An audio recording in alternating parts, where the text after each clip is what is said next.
The key is that you work towards a common goal, you'll find everything becomes easier. How do we get alignment as a couple when we're trying to invest? The first problem I see is that a couple comes together and one has a more logical response and one person with a more emotional response. It could be the husband, the wife, in either role. It doesn't make any difference here. But the key thing to recognize is that they play these two roles, logic and emotion. And as a result of logic and emotion, the biggest mistake I see is someone commit to a path of investing, then every year a question comes up, but I really want to get the home. The second big issue is when they both play the exact same role and it's just 50-50 perfect decision making. So this isn't emotional logic, this is just the exact same role. And what ends up happening is one person has cash flow preferences, the other person wants growth, as an example. One person doesn't want regional cities, the other person wants Sydney's backyard, want to be close to home. But I find the highest performing couples have different roles. They don't have emotion versus logic, it's only logic. G'day everyone. Imagine giving a builder a brief with two different blueprints to build a home. They tell you you're nuts. And I think the same goes when you're trying to build wealth as a couple, how to invest, decisions that you're making. How do you get on the same page? It's probably a question that I get a lot when I have couples that come across our desk and we're trying to manage, I guess, different emotions, different risk appetite, different ways of investing, for example. Should we buy our own home? Should we pay that off before we start investing? Who do we trust? These are all the questions that we're going to have unpacked today.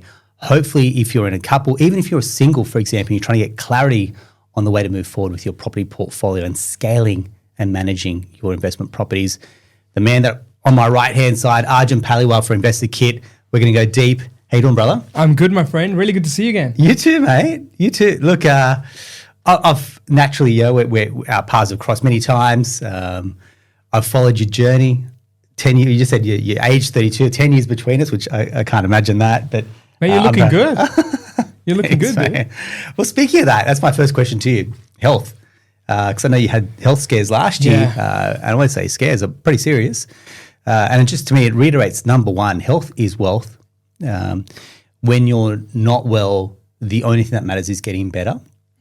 And if you're listening, you're probably wondering where I'm going with this, but I'm like, you can have all the property portfolio, you have all the properties in the world, but if your health isn't right, whether that's mental health, physical health, relationship health, nothing else seems to matter.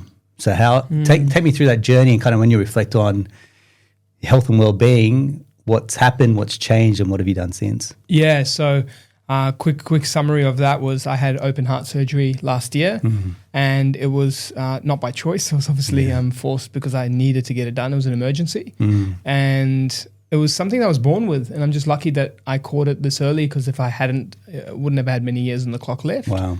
But that aside, I think that can be some of the best wake-up calls in life. Whilst that wasn't in my control to wake up from, I know there's a lot of other things in my control. Yeah. So I've been on an absolute health kick since. And Good on you. I think 2022, I was 138 kilos.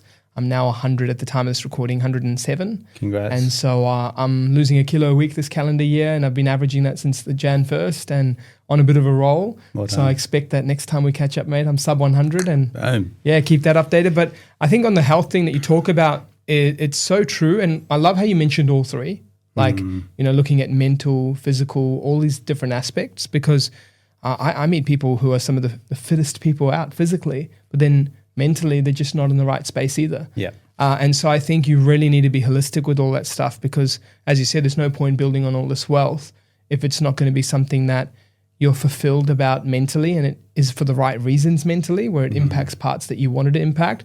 And then at the same time, physically, if you're feeling well, you're going to be enjoying the fruits of your labor with not just, falling asleep at the beach, but probably going out and about and where you need to be and just feeling like you have the energy levels to live the life that you want to. So I think as a segue into just the rest of the chat today, everything to do with health, starting with my own journey, I couldn't say it's more important. It just absolutely is. And I think the key thing here is that when you're looking at health, look at all things. Like you can't be one side of it. Well said. I think and anyone listening would hear me kind of beat this drum a lot going, if you invest in property, really you should be investing in yourself because your best return on investment. Whether it's personal development, I think peak physical health. I'm not saying go and get jacked. I'm saying go and get fit and healthy. You want to play the long game. We're investing in journey for the long game to bear the fruits of the labor, cash flow, properties are paid off, something maybe to pass on to family, intergenerational wealth. if you're not around to enjoy it though, you haven't completed your mission. And I think and you talked about mental health. I think that I saw this many years ago, probably very early on in my journey. I was like a client that had like 15 properties.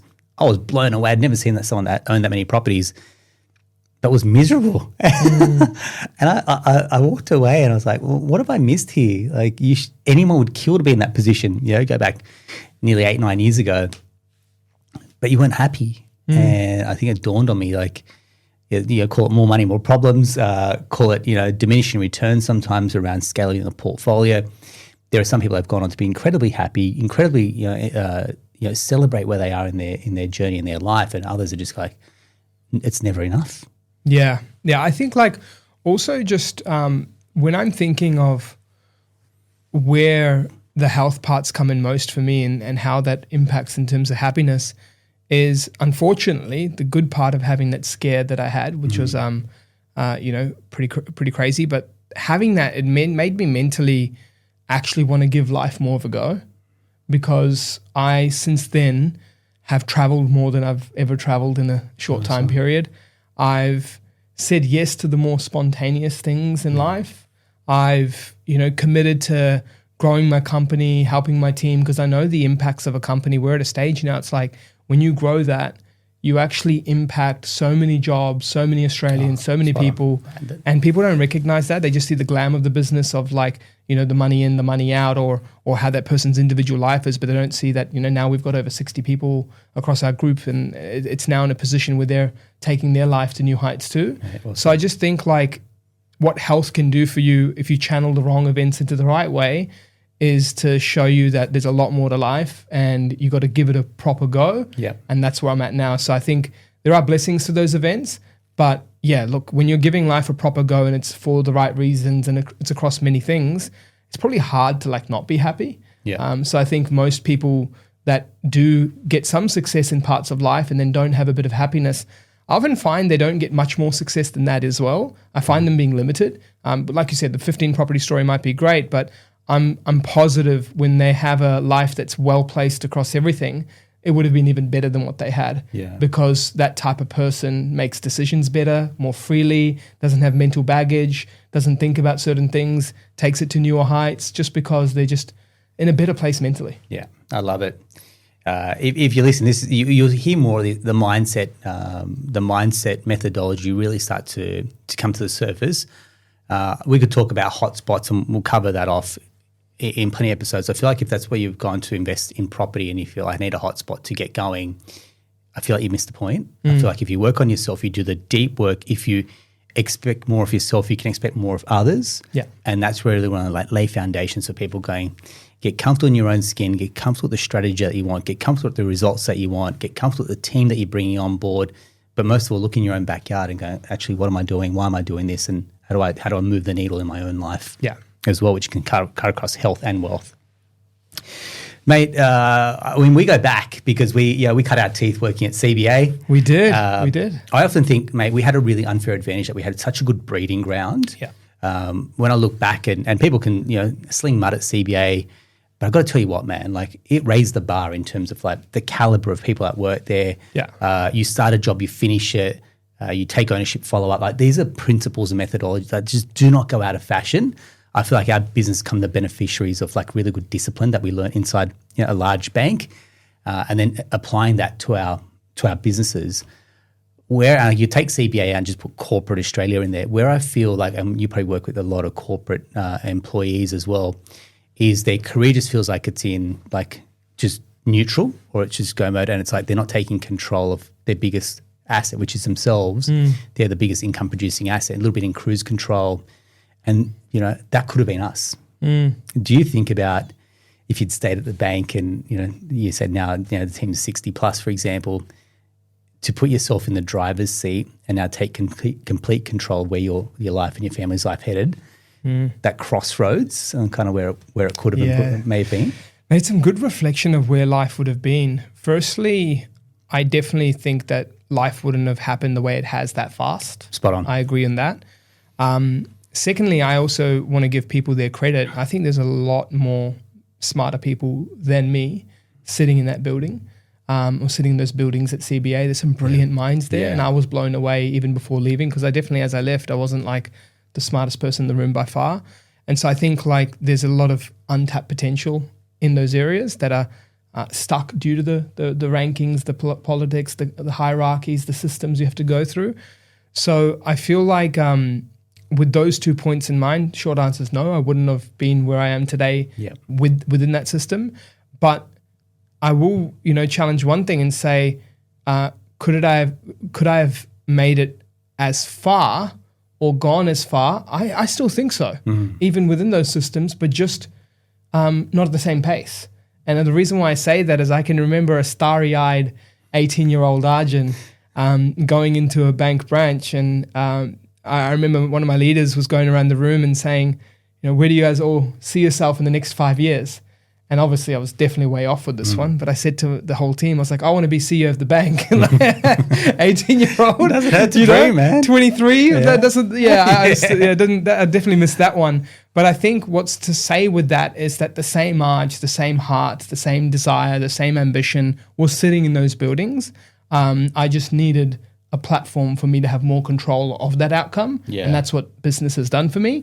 But I think, if I wind the clock forward, I would have hopefully been in the position that I dreamt of, because I would have put in the same work, even if it was for someone else. I'm one of those people, like even one of the people that I didn't actually quit because I was scheming something and I'd started something and I was part-time working on something. I quit first and then I thought of what I wanted to do. Yes, I can't cheat any system. Like that company's invested in me in so long, I can't focus on two things at once. And I think that's my biggest strength. I can focus and execute. So I actually gave them 8 weeks notice, said, hey, I'm not going to Westpac, I promise you. I'm here just to say I don't know what I'm going to do, but I know I want to do something. And my worst case is I hope you can accept me in a few years if things don't work out and I can come back, right? And so I just want to make sure that I always am focused on whatever I do. So I think that's my thoughts there. But one thing you mentioned earlier is that the benefits of working in those systems as you grow a business, that has been unreal. Yeah. Like building a culture, like that culture over there. Oh, it was performance, but it also rewarded like the human side. 50,000 plus employees. Correct. That's not an easy culture to scale. Make sure performance is at certain levels. Make sure that there's respect in the way we work and how we work, and like goal oriented and all these different things. And I just felt like there are so many things that I look at my company today and go, that was modeled off then, or that's what I learned then. So I feel we do have an advantage both on how we look at numbers, how we look at finance, how we would have seen customers walking through the door and our curiosity kicking in of what to do and what not to do. Yeah. But then also at the same time, our systems are disciplined. And so I think anyone who is for future just going to start a business, there is nothing more valuable than spending some time in large systems, just because you can know what that future looks like of building out a company. Because I know sometimes it can be fun being in smaller companies, and I think that's a great adventure too, because when I look at my learnings in that environment, that's been great too. But when you're in that bigger company, you really see all the systems, the structures, the pros, the cons, and without that, I wouldn't definitely be here with my business. Yeah, mate. I love it. I love that sentiment. And I don't think we'd regret our time at a big bank for a second there. Yeah. It served us well, but what got us to this stage in life, what got us there won't get us to that next stage in growth. And I think we grabbed the bull by the horns. And that's not a journey for everyone. Like, I'm not saying rush out, go become self-employed, because, geez, mate, those first few years in self-employment are dark place sometimes. And it's there's so many parallels you can draw off the back of starting your own business, starting a portfolio, starting a health journey, for example. It's sometimes can be death by 1,000 cuts. Yeah. But it's almost like who has the persistence, who has the resilience, who has the self-belief to keep going? Because when you get a setback, it's effectively how you move forward that's going to define your journey. Yeah. And you would have seen it, mate. You've grown a portfolio, you've worked with plenty of investors. There's not a matter of if things go wrong, it's a matter of when things go wrong. Same in business. And it's sometimes it's a matter of eating glass, sometimes a matter of drinking champagne, and there's a time and place of both. But I look at a lot of corporate clients that we work with, and I'm saying you got to treat your portfolio like a business. You got to treat your family like an organization. Have a vision, have a mission, have some KPIs that you want to execute and pull the trigger on and celebrate when you get there. So I guess for me, when you look at the Paliwals, for example, you look at Investor Kit, and you want people to take a leaf out of that book, what's kind of your 5 cents there? Yeah, I think the first part of looking at it as a business, yes, I do feel that's important. But at the same time, I almost feel like the business also has the smart parts about it, as in when you're trying to build a portfolio, which is, look at the ins and outs and look at all those things. But a business also has routine, and many people don't have routine in their portfolios, like annual checkups with your broker, annual reviews of your valuations, reviewing your finances each year, goal setting each year.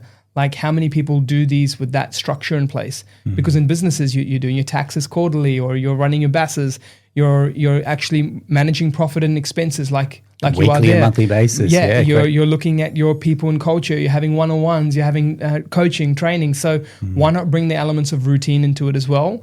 And I feel like that's been big because my wife and I, we made a move every single year since, I'd say 2015. We're the same. Do you know what I mean? So that means and it wasn't to do with like the best position every year. Like we weren't in the best place every single year and this perfect like line that goes up.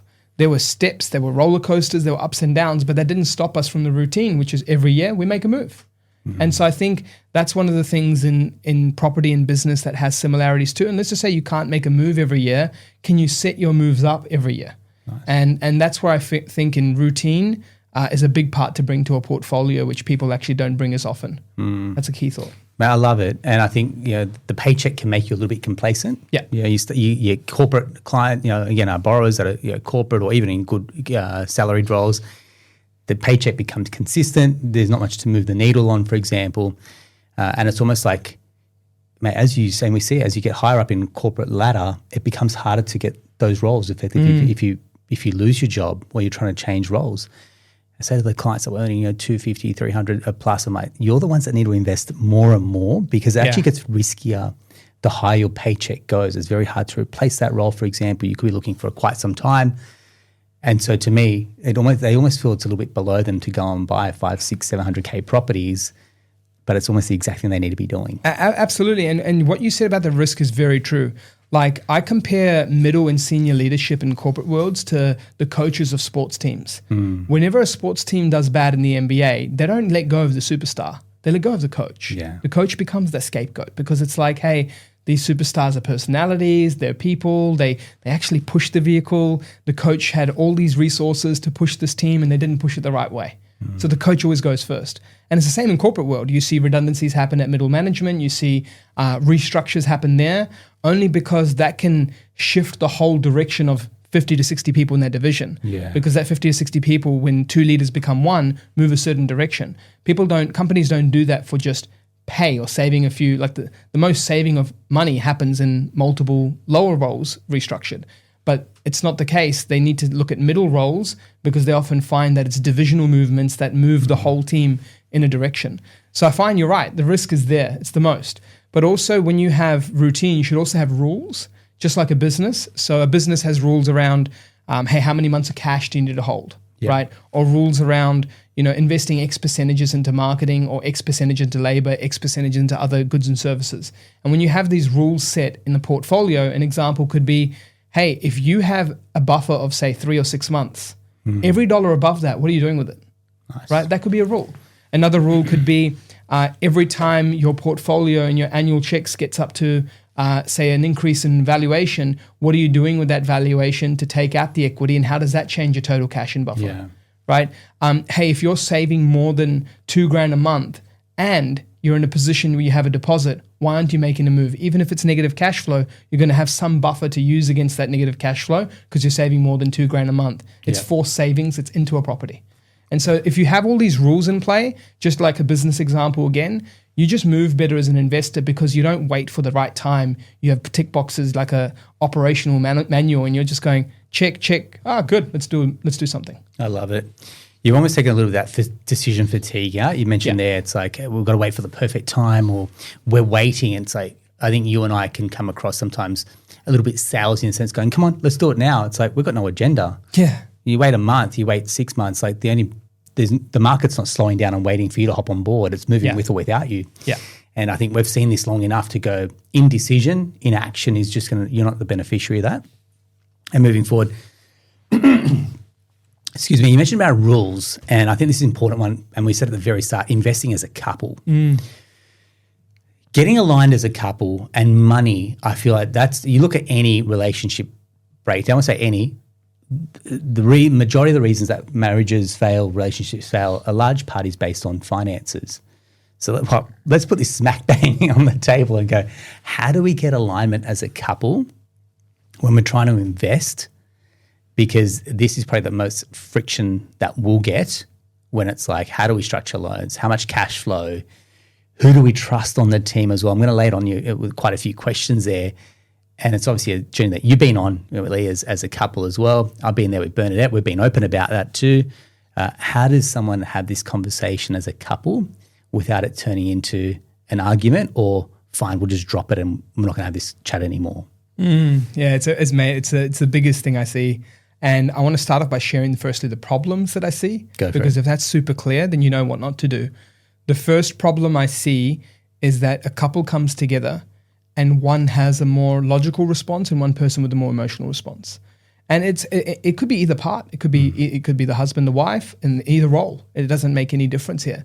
But the key thing to recognize is that they play these two roles, logic and emotion. And as a result of logic and emotion, the biggest mistake I see is someone commit to a path of investing, then every year a question comes up, but I really want to get the home. Oh, mate. And then they go, can we do that? You go through various scenarios of borrowing capacity, multiple banks. You go through different solutions, different purchase prices, and then you realize that, champagne taste be a budget. And all of a sudden you go back to the drawing board and then the logic has come back into the mix and gone, shall we invest again? The emotion rests and goes, yes. Now during this whole time, it's not 3 months. 6, 12, 18 months can go into this thinking. And even the fact that it's questioned means your path is already deviated.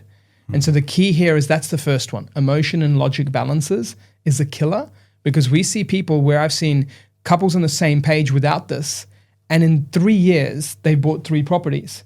But then similar financial position, same friend circle, same earning. And because, in the corporate world, the benefit is they all talk to each other, they refer each other, they come through. Yeah.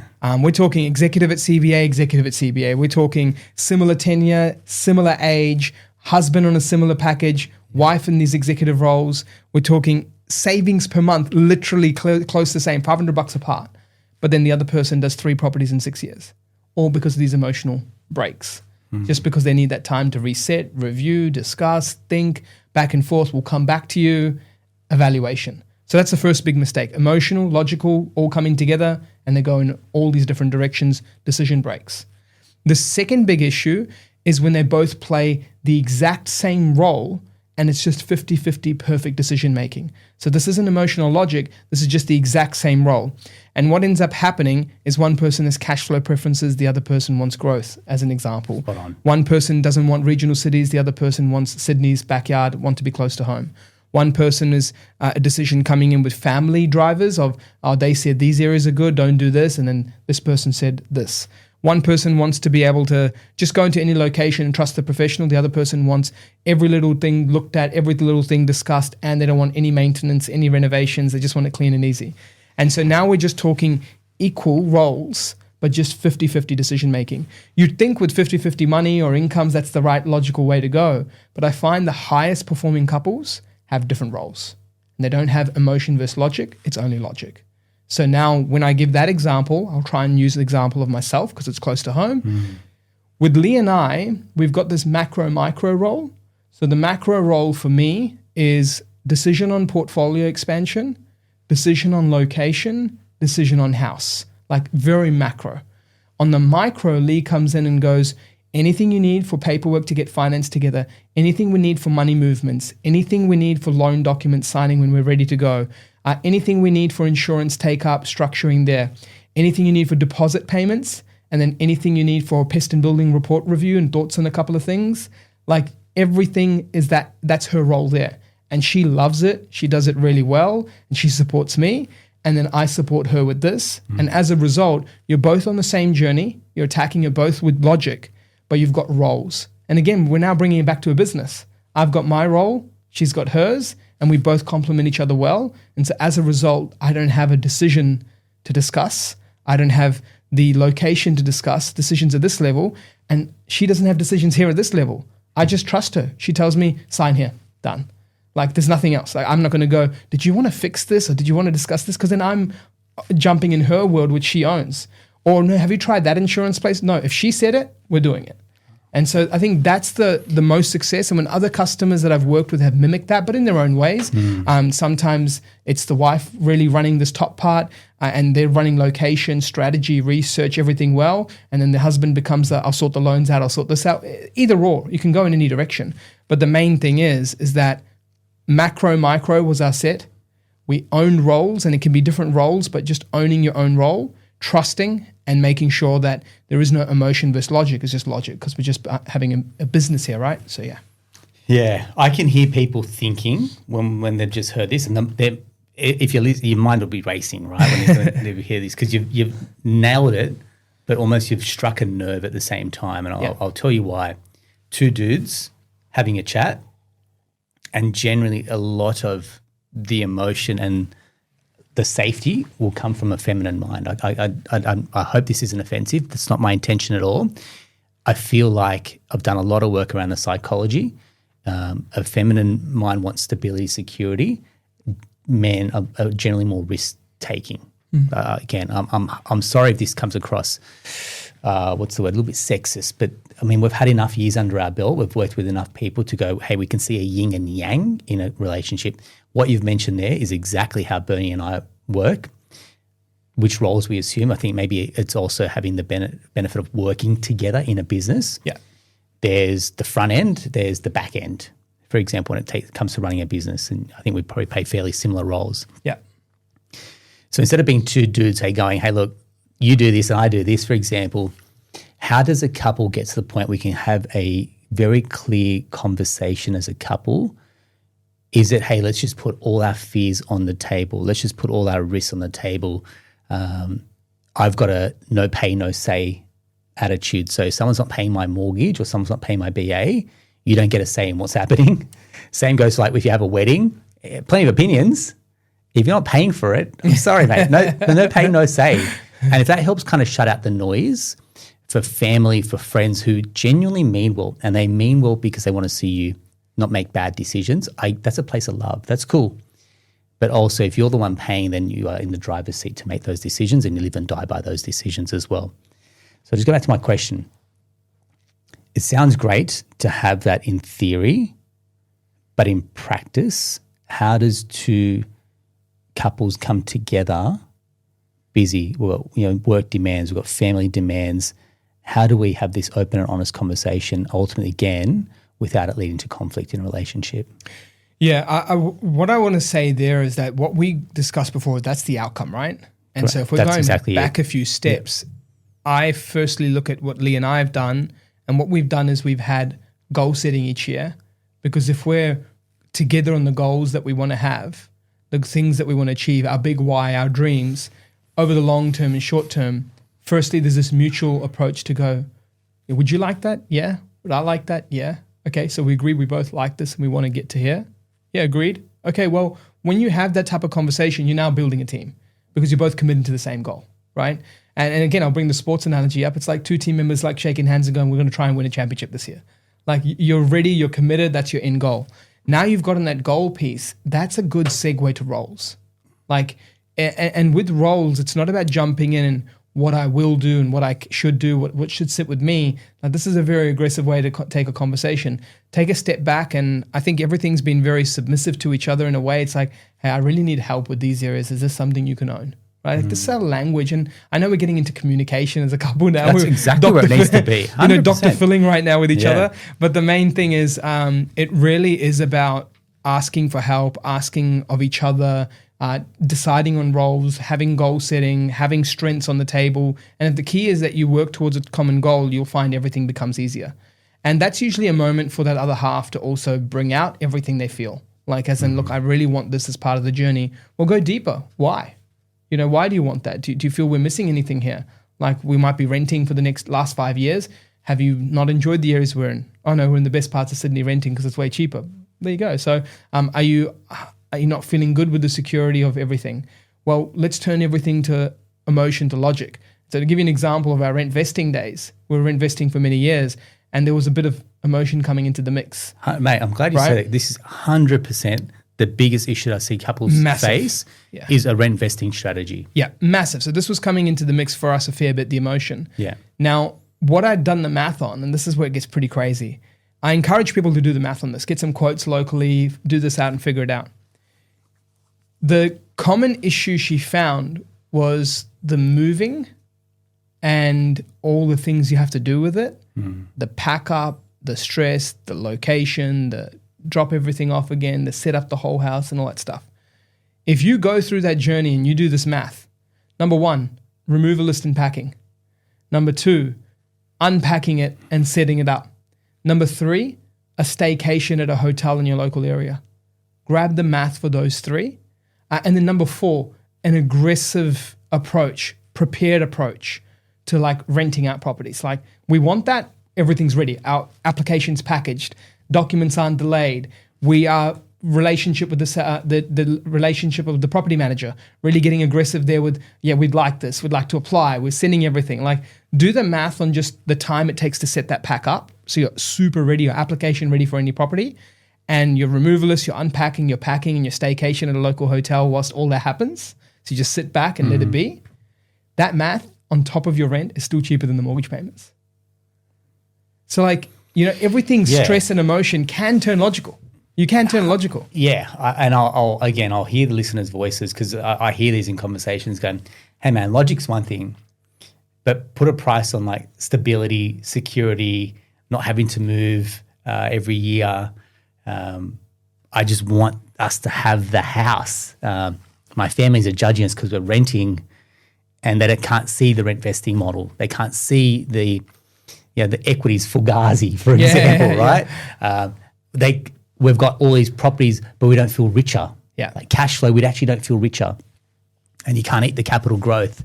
All our friends are buying homes, they're renovating, now their home's worth far more. We're never going to buy into the home area, the location that we want in Sydney or any other capital city for that matter. And so you're going, hey man, like do the numbers, and the numbers work. And we go back to logic and ration. And like you said, the emotion is the tsunami that comes in and almost destroys the strategy. And it's like they cashed in their chips too early. We'll see this when they sell properties. They really want the home. Is there a place where you could go, hey, look, if you want to have your cake and eat it too, then buy your home. You'll have a fairly large mortgage. Your borrowing capacity will be reduced, and then you can go and buy investment properties. Is there a place where you can see both parties kind of get what they want? Because it feels very win-lose. Yeah. We're going to rent. That means you don't get your stability and security, but we're going to have your investment properties and you be happy, but I'm unhappy that we're renting. Whereas, again, maybe it goes right upstream to goal setting. And quite frankly, there's very few people that actually set clear, tangible, smart goals. Yeah. You and I see this. I mean, we probably ask in interviews, hey, tell me something about yourself or tell me your goals. And the blank look on people's faces, I just hear going, I can't work with this. It's wild. I can't coach this. So it's like it falls on deaf ears. And look, the same thing could be happening to people. And the fact that you're listening probably puts in the upper echelon of people that are investing in themselves and their education. But I'll just come back to you going, how does this conversation happen where it's not win-lose? Yeah, so firstly, there are scenarios where you can have that, right? And then the whole cake scenario there. So I'm going to point out 2 scenarios. The first scenario is the one I'm in right now. Yes, we're rent vesting for many years, but we now have our dream home. But with that dream home, there comes a capability shift that shifted to allow that. Meaning it wasn't done in a position where we wanted something more than we could do, right? I'm blessed with it being a nice place. It's a beautiful, stunning place. Yeah, Congrats. I'm very blessed with that. But even at that level, I could have wanted more. I could have desired more. And I think that's the biggest thing, people's desires matching their capability. And so I think that's the first part. If you can find that fair balance, you're going to find that it is possible, but everyone's wanting the inner West Terrace for 2 to 3 mil, right? Versus, what do you mean they want 1.5 mils? They're stuck in 10 years ago to the price point. Yeah. That's right. They're wanting it for 1.5, but it's 2 to 3. Whereas I think my first home was 40 or 50 Ks out or something from Sydney CBD in terms of the one I lived in. Then I went to Rentvesting again. And even now I'm further out. But the main thing is, if you grab my home and brought it in half the distance, it would be over $10 million. But I'm not doing that because it's not in my budget. So the key thing is that if it's not something you can capably do, don't do it. And I know it's easy said, but that's the first issue. If it is in your capability, it's not the end of the world, which goes to my second part. One thing people underestimate when we do portfolio plans, I was actually quite surprised because it took some convincing for me to understand that this works. And then I was like mapping out lots of scenarios and I realized this actually works. If you buy a home that's a proper home, and what I mean by that is it's not a stepping stone home, like you just got something for the sake of it because you feel like you need security and then you're leveling up every year. You go from 25, 30 all the way up to 50 and all you've done is level up homes and you haven't really gotten any investments to show for it. And so firstly, buying and transacting costs will kill you. Secondly, the constant keeping up with the Joneses will leave you mortgaged up even at your 40s and 50s. Well said. But if you can wait until you get to a home where you go, I could live there for 10 years and I wouldn't complain. I could live there for 10 years and I feel like this would be good. Then what happens is that if you've gotten something, people underestimate the math on this. CGT exemption, a downsize of a large compounding value asset. And then when you downsize, having tax-free money clearing debts on other assets or offset debts on other assets, and suddenly your income streams come up. Because if you look at it, when you map out passive incomes, if you're rent vesting your whole life, what ends up happening is you look at the 4 properties and you go, wow, that's 120 income, passive, debt-free when I'm older in my retiring years, 4 properties fully paid off, this is great. But then you go, oh, wait, I still got to pay my rent with that. Correct. You're not paying today's rent, you're paying 20 years later rent. Correct. And so if you do get that home and you're willing to not just constantly upsize, level your mortgage up and keep it going, and your mortgage is heading this way, your values are heading that way, there'll come a time when that home downsizes. Unit growth rates over the last 40 years in Australia are not as good as house rates. So it's likely that the house that you purchased in the value here will be here, and the unit you purchase in the future will be here. And so when you make that purchase, this cash trade-off in the future is what you can do to fast-track your debt-free goal. And then when you get to that debt-free or fully offset goal in the future, whether it be commercial or resi assets, then you start getting to a place where you get income and you get your home. Yeah. But I think the key is you can't go in this like, let's just get a unit. Doesn't perform well. And you go, okay, well, we're outgrowing the unit. Let's get a house. And you do this until your late 40s and you go, well, no, I'm chasing these last 10 years to get something. And so I think that's where I've mapped out many scenarios. The downsize of a PPR, CGT exempt can actually make a big difference to your end portfolio plan, but it does make that second part of the race harder, right? Whereas I ask people this question, 2 scenarios. Get a home that you feel good with, but then you're playing catch up in life to be able to get to your income goal, or know you've got your income goal and have the rest of life to catch up on a home. And I had this literally with a couple yesterday. Wife's and executives at CBA, husband's in the tech sales world, household income's $500K between them. Yeah. I've helped them first purchase 4 properties over the last 5 years. And over the last 5 years, purchased 4 properties. And they also got a stock portfolio of about $800K. Beautiful. And then they've got their super at about $350 and they're only in their 30s. So life's going well. When you track all 3 out to retirement age, their super gives them the passive income they wanted. Their stock portfolio gives them the passive income they wanted. And their property portfolio debt-free gives them the passive income they wanted. That means they've got triple the passive income they originally wanted. They're after 120K today's dollars inflation adjusted. Yeah. They actually get close to 360K inflation adjusted. And so what I said to them is I'm like, guys, I know this is going to go against me. And I know you can purchase more properties, but you don't have to purchase more properties anymore. Like you're good. Like if you have a goal where you don't see yourself like trying to pull the plug off work earlier because you're passionate about it, and you know that that's the end goal, you just want to be okay, you've got triple of what you're okay in. And so if you just sit tight and you want to focus on your home the rest of life, and it takes you 3, 5, 7, 10 years, whatever it takes to actually get there, it's not like you're living in the slums until you get there. You're renting a great property in the inner west, or you're renting a great property near the city. You can change your location. You can enjoy an extra holiday because you've built that wealth knowing you're going to be okay. And so I think when I ask couples that question of the 2, they almost always go, yeah, I'd rather be okay first, and then I'd play catch up on a home, because if they're playing catch up on their home in their 30s, they've got multiple decades to make this home work eventually. Borrowing capacity to come back, incomes to grow, different tastes of locations, so they find the right budget to the right area, interest rates changing. Any of these things will get them in a position, but they're set. So I've always been a believer of even my home now, I only did it because I know I'm set for life. So if I'm getting a home, hey, cool. We splashed that. We had some fun. It's for our family, a lot of emotion. I've got 14 people to look after. They're all there in this family, extended family too. So I think the main thing there is couples think about that first. Do you want to get the home and play catch up with your income? Or do you want to get the future income, secure it, and then come back to the home and go, it's not to say it's goodbye. It's just to say we'll try and figure it out later. Yeah, nicely done. Nicely said, mate. Thank you very much. Mate, there's so much in there. I think if we can break that down very I don't want to be oversimplistic about it because there's so many layers to that as well. But it's clarity. It's clarity around what you want in life. It's run your own race, and there'll be plenty of distraction. Because here's the thing, mate. You and I, with our own homes, you're always scratching the itch, going, "We could do this, and we could do this." And it's like pulling a piece of string, mate. It will never end.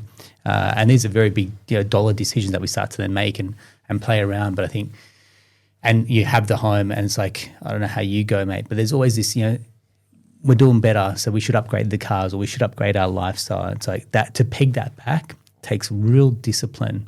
And I know for me, I'm always on car sales. I'm like, I could upgrade it here. It's like, hey man, you got to just remind yourself going, no, that will come in time. And call it delayed gratification. That gets thrown around a fair bit.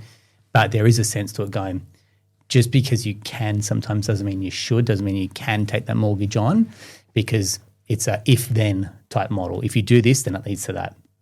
If you keep buying the investment properties, it leads to that, for example, and you might kick yourself in 10 years' time going, we had the opportunity, why didn't we take it? And I guess that leads me to this next point around, DIY investors done for you, which is what you do. So I don't want to become like some self-serving advice that it's like, hey, use us because, that's naturally an agenda.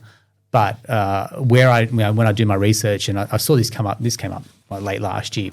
This was in the AFR, the top 10 suburbs for property investors to target, and you were featured in this, literally talking about all the suburbs that you've kind of pegged and flagged for growth in 2025.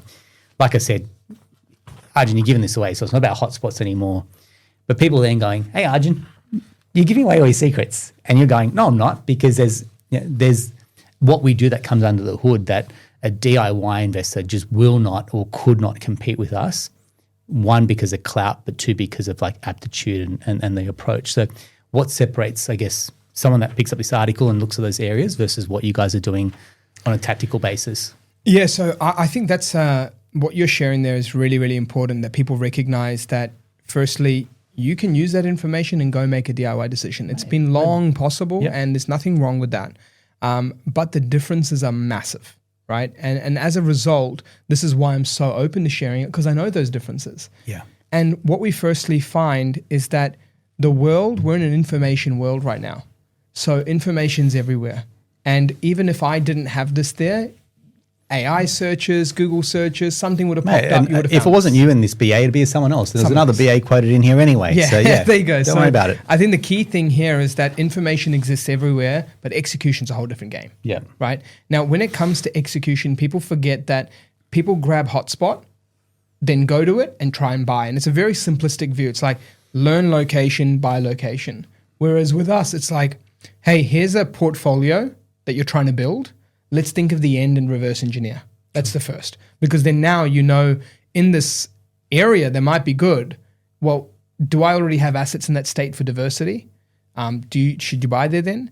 Do I know the pros and cons of this area? So there's an expectations, because for some people, they might go and buy in an area, be shocked by an insurance quote and be off investing. Some people might go and buy in an area, see a good year, see a bad year, and then never want to touch it again.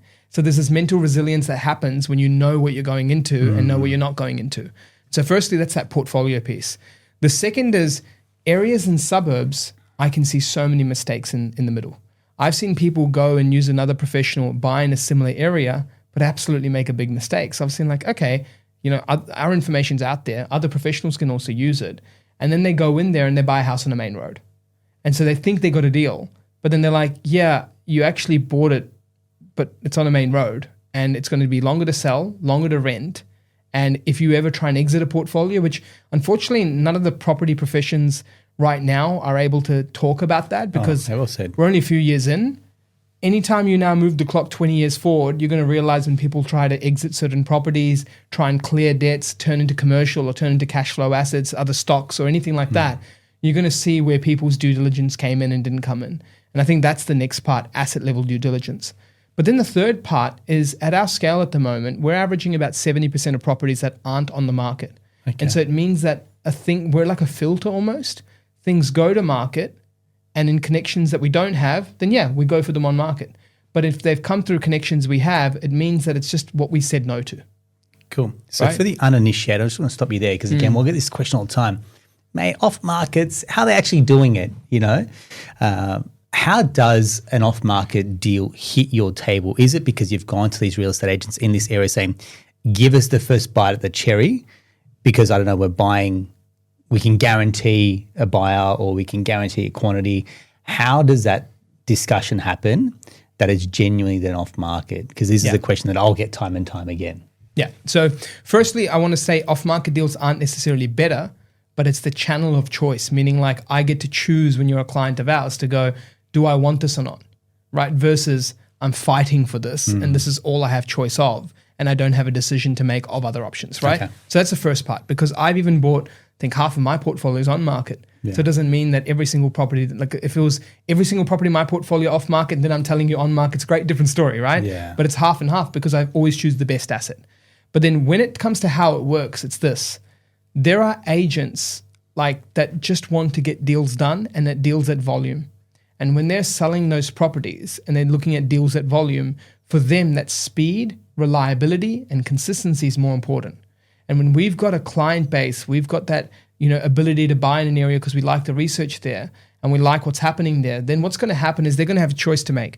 I can go to the channels, go through my open homes, go through everything like I need to, go through all the steps, and then not be sure about the buyer I present, and that's my reputation on the line. Or I have buyers here with the right reputation. I've also saved my clients some marketing money. I feel like I can give them speed, and I feel like I can give them a result before someone else can. And not every vendor wants that experience, but some vendors value that. And so I think from that perspective, there is that consistency, reliability, speed, all these channels come into the mix. And so when you do that then time and time again, like people forget a relationship can be formed. But a DIY investor, it's not that they can't get off markets. They may try the same attempts. They may try and get it themselves and they could get a couple, but you'll only ever buy one. And so as a result, the likeliness of that agent giving you that or sharing that with you, they may not see that same relationship value as say someone like us. That's the key. Yeah, nicely said, mate. Thanks very much. I articulated it well because I think it's something that plays into people's mind going, BAs are just telling me they're off markets and obviously it's self-serving advice. But I mean, I've seen it. And again, I've said this before, as a broker, I feel like I've got the best seat in the house. I get to see, plenty of BAs. I get to see all the deals. I get to see owner, occ, investor, what banks are doing what, whose portfolio is growing as well. And I genuinely can say this is why I bring BAs in. It's why we recommend, predominantly all our investors to use and engage a BA. Yes, for the tactical part. Yes, for the data part. But I think the most important part is skin in the game. You're dropping however many dollars on a BA. There's now incentive for everyone to act and move. And you're going to make a decision. They're going to help you get out of the way with, getting in your own head going, is this the right property? Is this not? And the outcome is what we're looking for, which is, hey, lock and load the property, get it done, get a good tenant in there, buy the next one. And just average stats, 6 to 12 months to buy a property on your own, 2 to 4 months with us. How many times do you reckon you've gone back to people and like, I'll do it myself, and they'll come back to me. I'm like, they come back in 12 months' time. Yeah, I got busy with work. Life got in the way. Kids were sick. And you're like, you've just missed out on 12 months worth of growth and compounding and momentum and confidence in your portfolio. Look, I really hope that today's chat has cemented quite a few maybe kinks in your journey. I'm talking about investing in a couple. I'm talking about, the BA side. I'm talking about clarity in your strategy and goal setting as well. These are all topics and questions that we've answered in previous episodes. So if you do want to if you do want to speak to Arjun, first and foremost, we'll include details to Investor Kit. I mean, you don't have to go very far to not see him, him and the team and his mugs. So, mate, credit to you guys. You're kicking some goals, mate. And all the best with baby number 2 on the way. Cheers. Mate, I know business success is one thing, but family, to me, family success, and we're seeing I was just saying before, seeing our 2 girls grow and giving them the life that I would want for them, that to me is just the reason why we keep investing. Yeah. It's giving them the life parenthood is so much easier. We can say yes. Yeah. Yeah. When you can say yes to whatever they want, I'm not saying spoil them. I'm just saying when you don't have to sit there and worry about the pennies or, hey, time, can we spend time with our kids? The more you can say yes, damn, the journey gets so much more enjoyable. 100%. In all parts of your life. So Arjun, I want to say thank you very much. Thank you for coming Appreciate on. it. As always, if you love the episode, share it with a friend. We're kicking off our Property Accelerator group, which is our community of like-minded investors that really want to play a bigger game. So if you are keen to jump on board, by all means, just drop us a message, Accelerator, and let's get you in for the next session as well. Hope you've loved it. Talk to you soon. Thanks.